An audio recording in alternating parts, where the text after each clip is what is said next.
Hey, everybody, welcome to PVD Horror. I'm your host, Dave, and today I have a guest, Terri Apple, who is an actress in the film that you can watch today called Strange Harvest. And I believe it is streaming on Hulu um, Yes, and probably on demand and all that other stuff. But Terri, thank you so much for joining. thank you. Thanks for having me.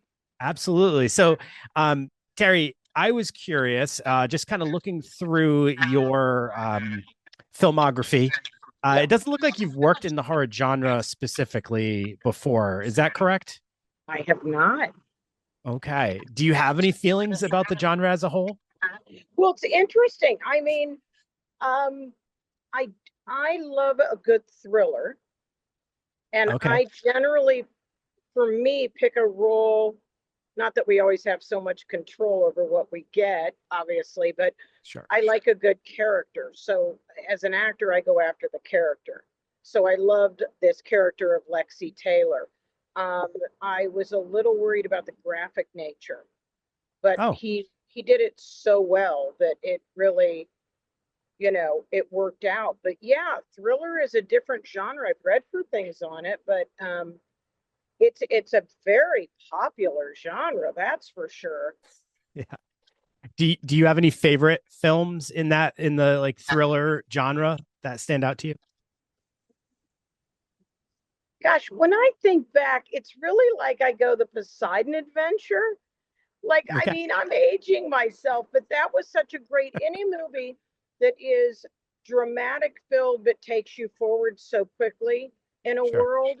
I'm not a big Scream fan. I'm not any of those kind of world.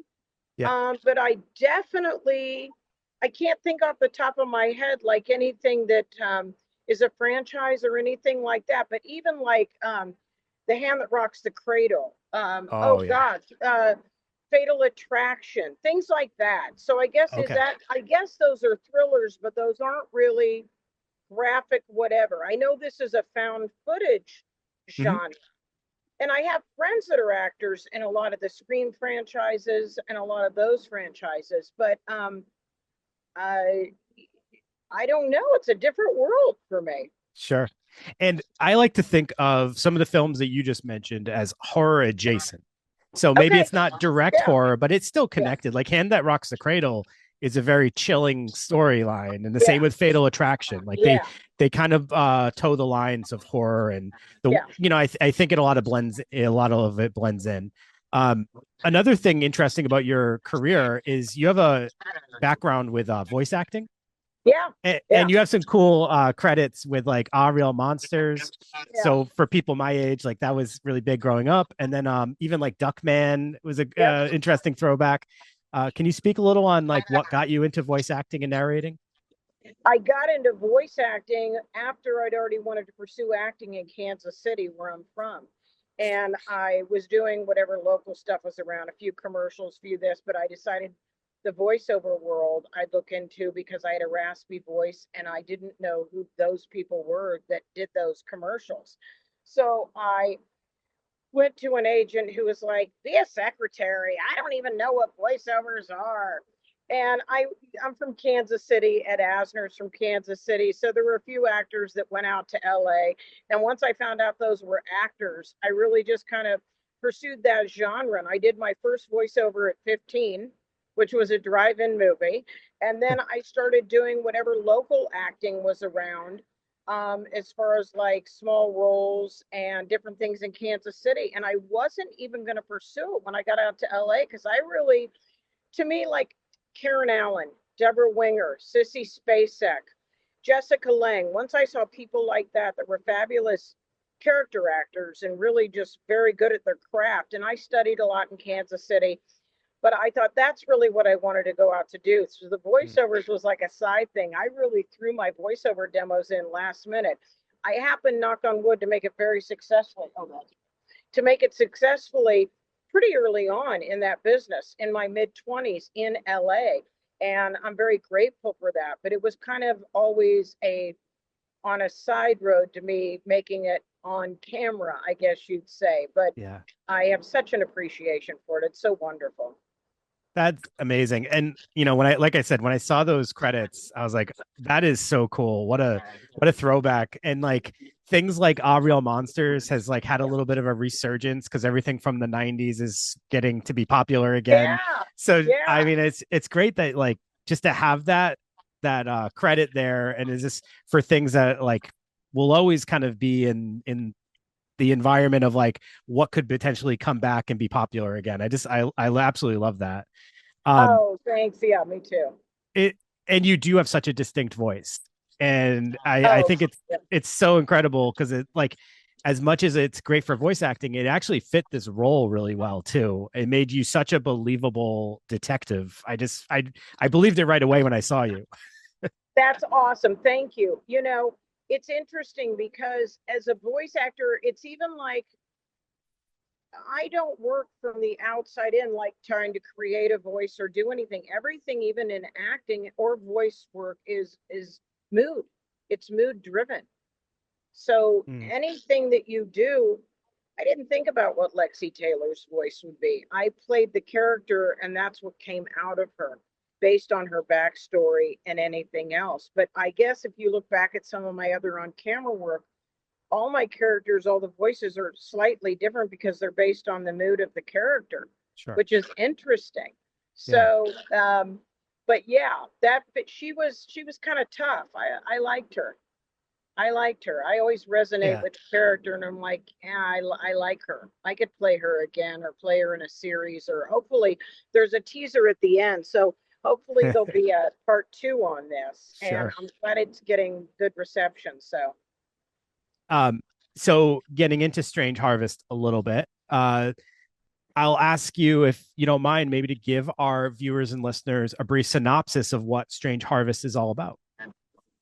it's really a found footage. I look at it, which I never knew that genre before. And Stuart Ortiz is known for these grave encounter films. And Yes. my co-star Peter Zizzo was very familiar with his work, and I was not. So I actually didn't go watch the movie before. But what ended up happening is that I knew it was a thriller. It's very Blair Witch kind of thing. I guess it's mockumentary style. So I always say it's Yes. like a Dateline recreating a story. Mhm. I can say that for about 3 decades, we've gone after this, what we think is a serial murderer, one serial murderer. And it's got a lot of twists and turns in it as well. And there's a lot of frustration and along the way of like not being able to catch this person. There's a lot of, to me, the dynamics of crossing state line and ego and police and going, gosh, how do you catch someone? How do Yeah. you really at the end of the day? It's so, especially when you watch like the Nancy Guthrie case of all these modern technologies, that the fact that they can't really get more leads than they have. And so that was the same kind of frustration we had dealing with the technology we had at the time. But I think the way that Stewart wove the story together, with also a teaser at the end with you knowing something else could be coming, and the dynamic of just not a serial murder just killing for the thrill of something, but for their own ethics and moral code of what they saw as important, in the stars or the alignment. And so that's kind of what the movie is. But it's gotten a lot of really good. I'm glad that it's trending on Hulu, and I think it's Yeah. number 5 on thrillers in 2025. It's interesting. When it came out the same day as Weapons, I'm glad we did theater, but I thought, oh gosh, are they too much alike? But no, Weapons is very teeters on even campy, at certain times, even Mhm. though it's very well done. We're two completely different movies. We Yeah. were hearing they were double headering both, and I thought, oh, that's cool. People were going from one to the other, and I love that. That is really cool. There's some Yeah, things about Strange Harvest that really stick out and are in its favor as being like very marketable. Like yeah, the poster, first of all, the yeah, thumbnail, when you go on Hulu and you see that, it's like that stands out to you. The yeah, preview that they show you is also one of the better scenes in the film too, because well, if you're a horror fan, it grabs you right away because it's when the girl's on the computer and then he comes in the yeah. room. That's chilling to me. That I is a love chilling that scene. influencer. Yeah, I agree. I agree. Um, So, and it's a very unique film. In its the style, the presentation, like found footage has been done over and over to the point where, I mean, I'm a lover of found footage. I Okay. seek it out, but I will admit, like, there's certain types of found footage that have been exhausted. This brought it Wow. to a different type of format with, like you said, it's like a Dateline Yeah. episode you're watching play out, and it looks authentic and real in so many ways. Yeah. My girlfriend was in the room. She doesn't watch anything I watch. She hates Yeah. it, but she looked up because she loves investigative discovery, Yeah. and Oh, she's like, "Is this real?" And I'm like, "No." She goes, "Oh yeah, all right, never mind." But it almost, if I would have told her it was real, she probably would have watched it. I um, have yeah. a So it was really, guy it was really interesting. yeah, a guy I used to date in New York had gone to see it. I didn't even know he went to see it. He texted me. He's like, "Is this real?" I go, "Am I a homicide detective?" I mean, that was my text back to him. Yeah, I'm like, but I'm glad that it played real because that's what made it that way. yeah. And the killer, his name is Mr. Shiny, Yeah, which is he's it's a cool. fabulous. He's Yeah, great. Like, he created the mask too. that mask is amazing. Yeah, he Yeah. did the mask. He's very talented, very talented, and Um. he was good for that role. Perfect. Oh, for sure. Yeah. Yeah, So those were definitely some of like the strongest, like that, and just how believable you and the other detective were. It he really was kind of that. set the tone right off the bat for this film. Yeah, Um. I'm glad. So when you were approached with the project, though, what were your initial thoughts about this? I was a bit freaked out. I read for it. Um, Number one, there were a couple angles because I love the character and I loved her backstory, and I think I just auditioned with like the monologue stuff.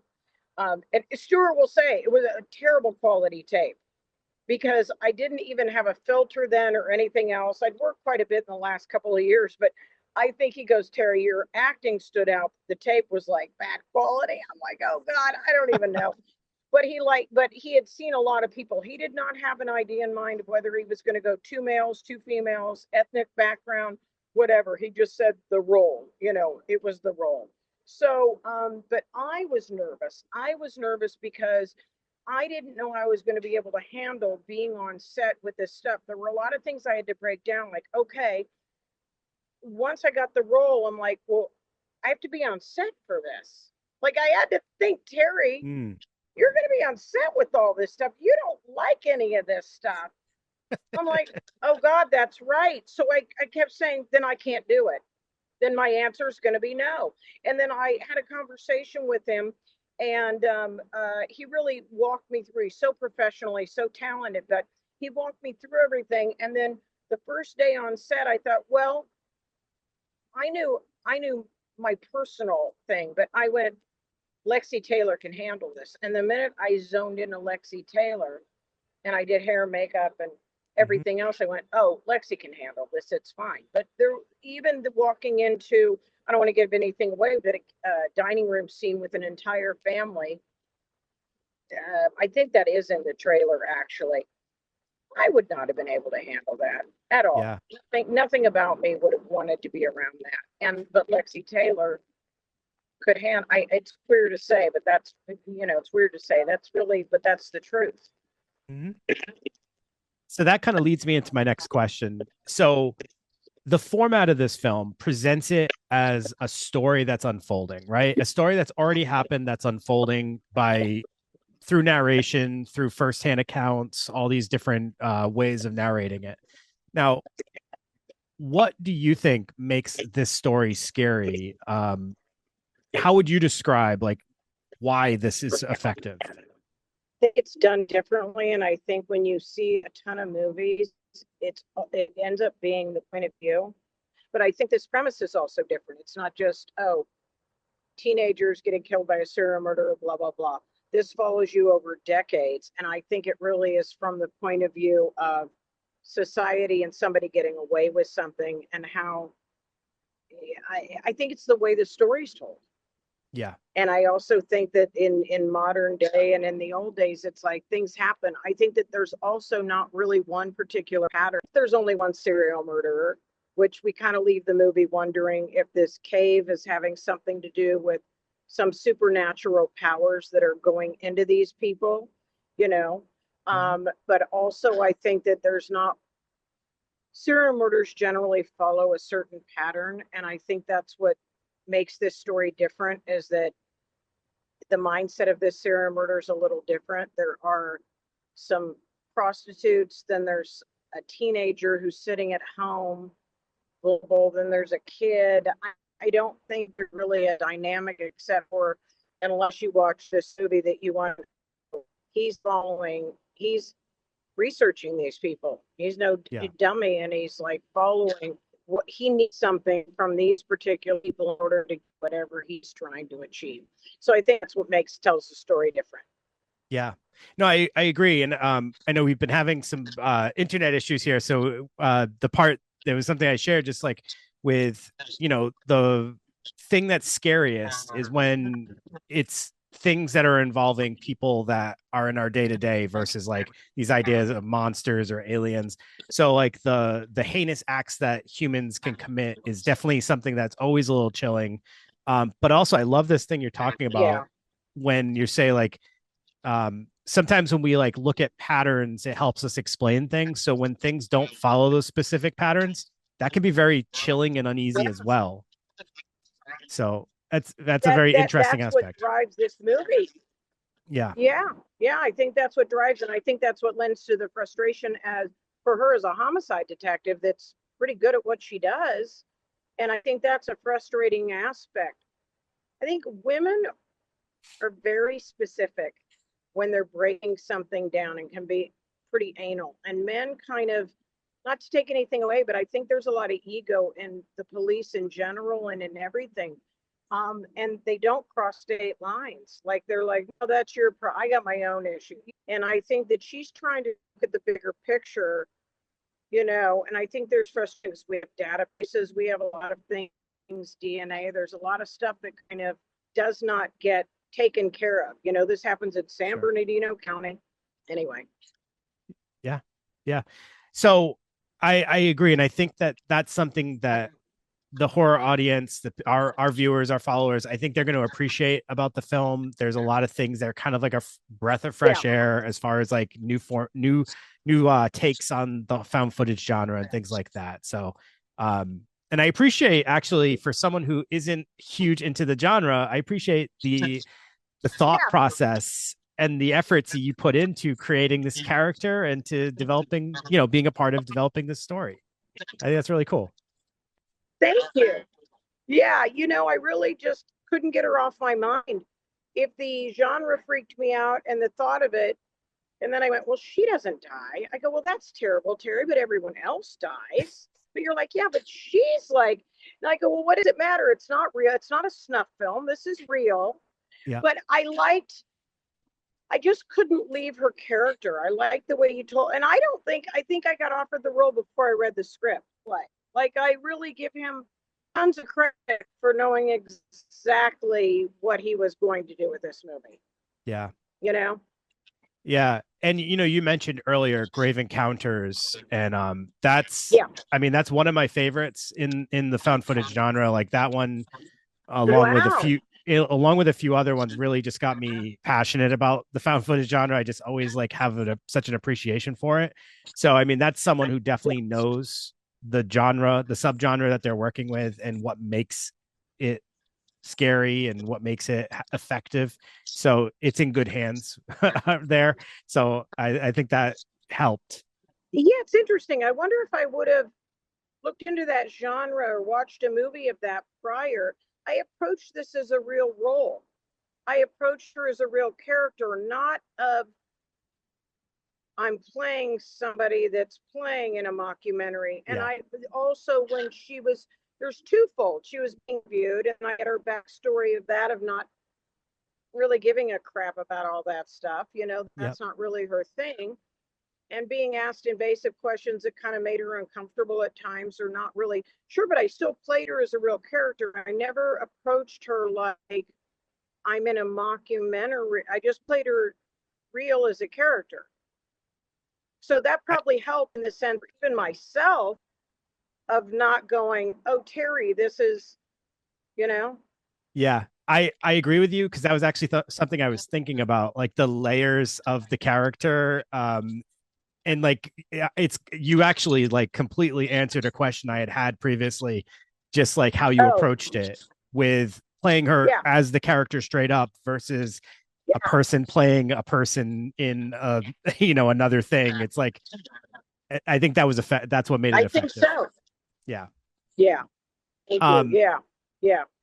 Terri, let us know. Is there any other projects that you're working on that you want to kind of like give a shout out to or tell us about? And also, where can people find you on social media if you are present on there? Okay. I'm in an animated series called MAD, Mutually Assured Destruction, which is, I don't know, it's streaming somewhere. It was supposed to go on Netflix. I don't know what's happening right now. Okay. And then I'm in a film that I got a couple in post, one called Lumped In, another called A Girl Like Him, another called Smoking It. Those are all like probably coming out in the next year. Very cool. I'm possibly doing something that I can't talk about right now. I don't know if it's going to, we start filming in the spring or summer or whatever with that. I've got 3 shorts I did during the pandemic. I wish I could tell you how to find me on YouTube for those. My producing partner probably does. I'll have to give those to you. My Instagram is Terri_Apple1. And then Okay. I have a TikTok, I think that's at Terri Apple 7. I don't even know with all this stuff. Like, it's so funny. I'm working on another short that I'm going to do in May or June. I've written my whole life and I've had the options to things, but I've been close to getting some things set up, but I just realized I do these just more for, I ended up directing them, being them, acting in them, and writing them just to see if they would do anything at festival. Mm-hmm. They worked. So once I found out that the 3 that I have done worked and I won some festival things, I've got another one that it's done. And I think I'm going to probably start shooting. I'm going to put myself in that. That's going to start shooting, I think, April, May. It's very Black Mirror. Okay. In the future, you can choose to be chipped with the one you love so that you go to eternity aligned with another human being, but you're really messing with God's eternal plan of destiny, Sure. reincarnation. So that's kind of a Black Mirror short. I But like that. then I want to try to try to get that to Sundance and a few of the other festivals. So keeping busy while reading for things and waiting. And I think that if I know Stewart's planning on another, Saban and Roadside pick this up and it's doing so well, I think it'll probably be on Hulu a couple of years, but I think there's a teaser at the end, so it implies that there's going to be a part 2. Yeah. Part 2. So you are definitely one of the busiest persons I've met. You have a lot going on, a Oh, lot coming out. I That try is to be. You can't just sit around waiting. totally agree. I think that's Yeah. a great way to kind of like outlook to have. So thank you Yeah. for sharing that. Everybody, make sure you check out Strange Harvest on Hulu. And yeah, when you get to the end, you'll see exactly what Terri is referring to. And hopefully we get to see that. It'll be very interesting to see where that franchise can go if they take it to a second film. So very exciting to think about. But It'd Terri, be thank cool you. as a series too. I actually agree with you. I think that would be a really interesting Yeah. take and not something that is Yeah, done I do enough. too. Yeah. I like Yeah. that. I hope we see something like Excellent. that. Terri, thank Yeah. you so much for joining me and spending this time. I really appreciate it. And I wish you the best of luck with You everything, got it. all these projects. Thank you. Have a great day. You too. Thank you so much. All right. Okay. All right. You got it. Bye. See you, everybody. Bye. Bye.